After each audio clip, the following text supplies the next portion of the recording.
ছেলে বলেন আর মেয়েই বলেন, মধ্যবিত্ত পরিবারের ছেলে মেয়েদের জীবনে অর্থনৈতিক চাপ না সবচেয়ে বেশি থাকে। ভালো শিক্ষা, ভালো চাকরি, ভালো বিয়ে, এসবের জন্য কোনো অর্থেরই প্রয়োজন হয়। আর এই অর্থটুকু শুধু আসে কোথা থেকে জানেন? থাক, আপনার উত্তরটা দিয়ে যাবেন। পরিবারের আর্থিক অবস্থা ভালো না হলে না, ছেলে মেয়েদের অনেক কষ্টের মধ্যে দিয়ে যেতে হয়।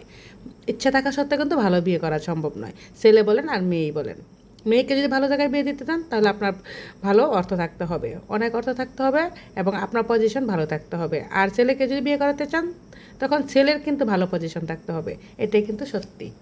এভরিওয়ান, আসসালামু আলাইকুম। সবাই কেমন আছেন? আমি আলহামদুলিল্লাহ ভালো আছি। দেখুন, আজকে আপনাদের ভাইয়া টাকা আছে বিদায় কিন্তু যখন খুশি তখন বাজার করতে পারতেছে। চাকরি করে বিদায় কিন্তু আমরা যখন খুশি তখন তা কিনে খেতে পারতেছি। দুমুঠো ভাত তো খেয়ে যেতে পারতেছি, তাই না?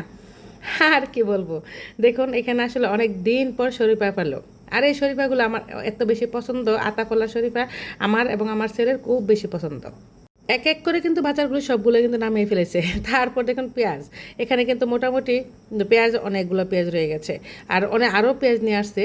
আর এই শরীফাটা না দেখার পর থেকে আমার কেন জানি মনে হয়েছিল যে একটু শক্ত শক্ত, কিন্তু এখানে আমি বারবার জিজ্ঞেস করতেছি কেন পাকা কোনো শরীফা ছিল না এখানে।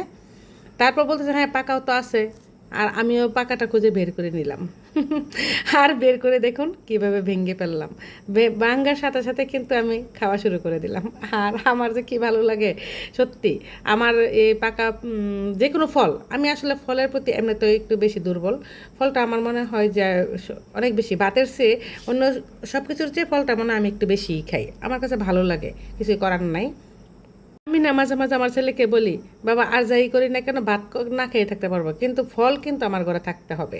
তারপর আমি এই পেঁয়াজে কিন্তু রিলসে দিয়েছিলাম। রিলসের মধ্যে সবাই বলেছিলেন এখানে কত কেজি কতটুকু পেঁয়াজ। আমি কিন্তু বলেছিলাম যে হ্যাঁ আমি অবশ্যই বলবো শেষে।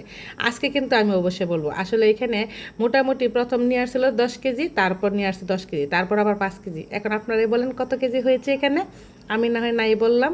অনেকে কিন্তু কাছাকাছি উত্তর দিয়েছিলেন। আমি বলেছিলাম যে অবশ্যই কিন্তু আমি এর জবাব দেব। কিন্তু আজকে এর জবাব দিতে গিয়ে দেখুন আমি কিন্তু বলেই ফেলেছি কতটুকু। আর এখানে কিন্তু পরে দেখুন, এখানে 10 পরে কিন্তু আবার 5 আমি বলেছিলাম। আর কি বলবো, আর আমি এই পেঁয়াজ নিয়ে কোনো কথা বলতে চাই না। তারপর মাছ নিয়ে আসছিলো, আসলে রাতের বেলা মাছ আনলে যা হয় আর কি। তারপর কেটে নিয়ে আসছে, যেহেতু কোনো সমস্যা নাই, আমি আবার এগুলো ধুয়ে ভালোভাবে প্যাকেট করে নিচ্ছি। আর আমার মনে হয় যে আমরা 3জন মানুষ অনুপাতে কিন্তু আমি প্যাকেটটা করি। আর সবচেয়ে সহজ কী হয় জানেন? প্যাকেট করার পর এক প্যাকেটে সবগুলো রাখা। তা না হলে কিন্তু ফ্রিজের মধ্যে কত কিছু থাকে আমি খুঁজে বের করতে পারি না। আর আপনারা কি তাই করে থাকেন কি না, প্লিজ আমাকে একটু কমেন্টসে জানাবেন।